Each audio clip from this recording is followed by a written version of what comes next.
nós vamos entrevistar os 7 candidatos ao governo do estado. Cada candidato terá 15 minutos. Esses 15 minutos divididos em 2 partes. Nós vamos o primeiro intervalo, o segundo intervalo, e aí pode ser de 8 minutos no primeiro bloco, 7 no segundo, 9 no primeiro, 6 no segundo, não importa, depende da resposta do candidato. O nosso primeiro entrevistado de hoje, é a candidata Vera Lúcia, do PSTU, o Partido Socialista dos Trabalhadores Unificados. Candidata, boa noite. Boa noite, França. Um prazer, mais uma vez, revê-lo. Muito obrigado. O nosso tempo começa a contar a partir de agora, a partir da primeira pergunta, então a senhora terá 15 minutos. Obrigada. Candidata Vera Lúcia, por que a senhora quer governar Sergipe? Olha, o nosso programa está voltado para atender às necessidades mais prementes da classe trabalhadora aqui do estado de Sergipe. É um programa que leva em consideração as nossas necessidades mais sentidas.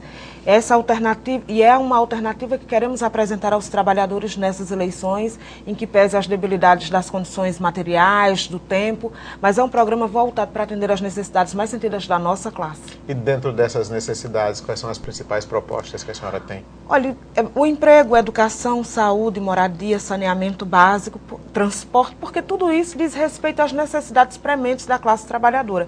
Você pode acompanhar, você que é jornalista sabe muito bem, tem acompanhado os noticiários, os problemas que nós temos vivido aqui no estado, como em nível nacional, são problemas que afetam os trabalhadores, principalmente aqueles que têm menores condições, né, que estão na informalidade, que estão no emprego, mas têm uma jornada extenuante, recebem salários ruins, seja ele do campo, seja ele da cidade, e também a juventude.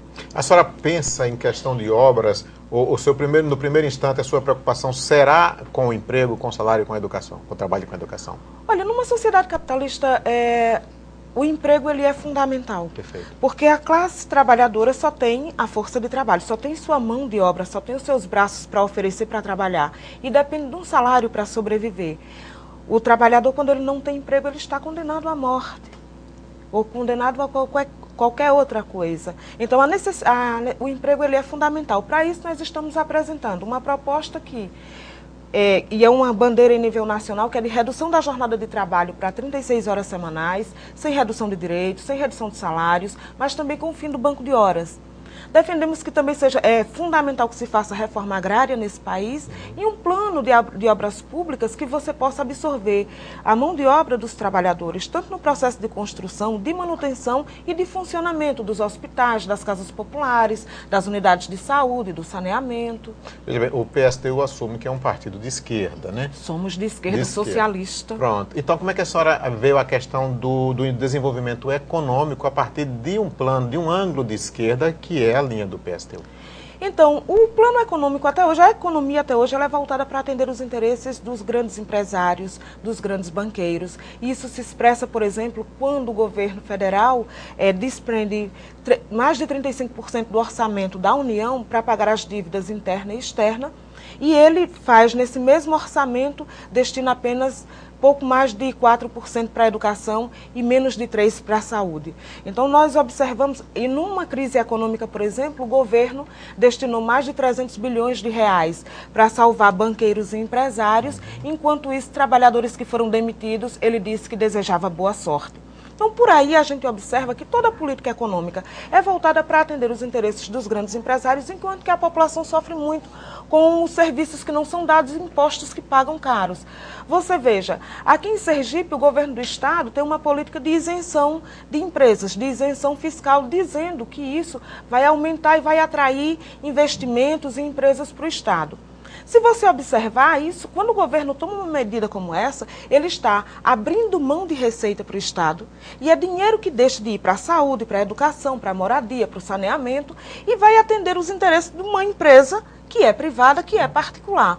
Se você pegar, por exemplo, aqui em Sergipe, o governo destinou 227 mil reais para habitação agora no orçamento de 2010. Ora, só de isenção de uma indústria aqui no interior, a Maratá, só para citar um exemplo, a isenção é de 500 mil reais mensal. Quer dizer, mais do dobro do que o governo destinou o ano inteiro para fazer casas populares. Agora, por aí se explica o déficit habitacional desse estado. Mas isso não é um problema apenas do governo Deda. E o problema da habitação é um problema antigo. No governo anterior, que agora está querendo se reeleger pela 4ª vez, o problema da habitação já havia.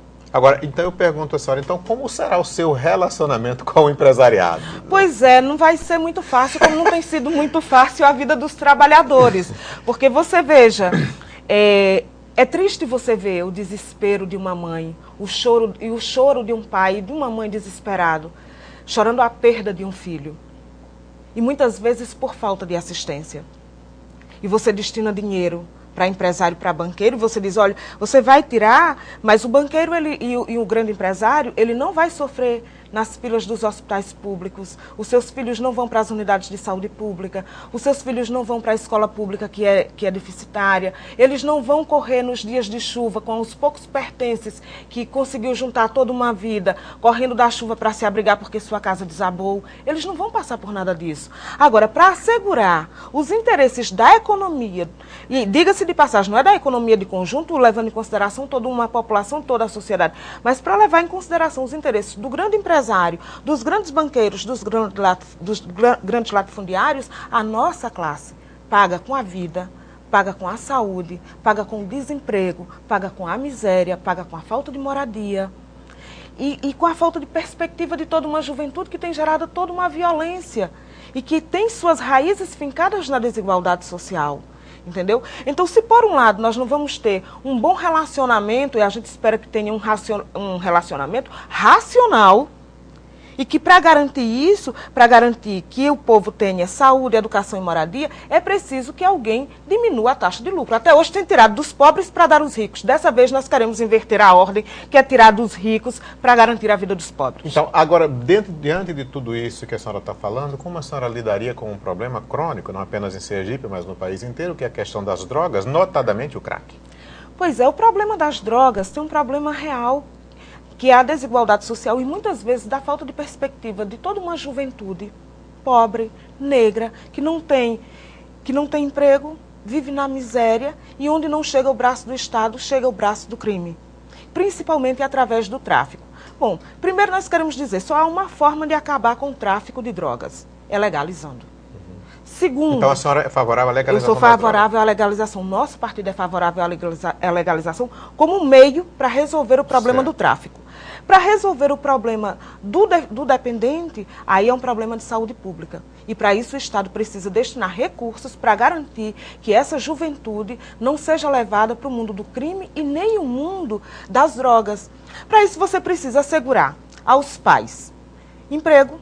Ele precisa ter moradia, porque um jovem e uma criança que tem emprego, que seu pai tem emprego, que ele tem moradia, que ele tem comida todos os dias, ele não está na rua, ele está trabalhando, ele está estudando, ele tem perspectiva, ele tem possibilidade de ao menos concorrer e viver nesse mundo. Segundo, para o dependente, você ter clínica para garantir o tratamento desse dependente. Porque o dependente das drogas, ele nem sempre é criminoso. Ele é um dependente, ele é um doente, ele precisa ser tratado. E olhe, se disser para a gente, mas isso é um problema grave, como é que você defende a legalização das drogas? Se você for lembrar, nos Estados Unidos, quem era o grande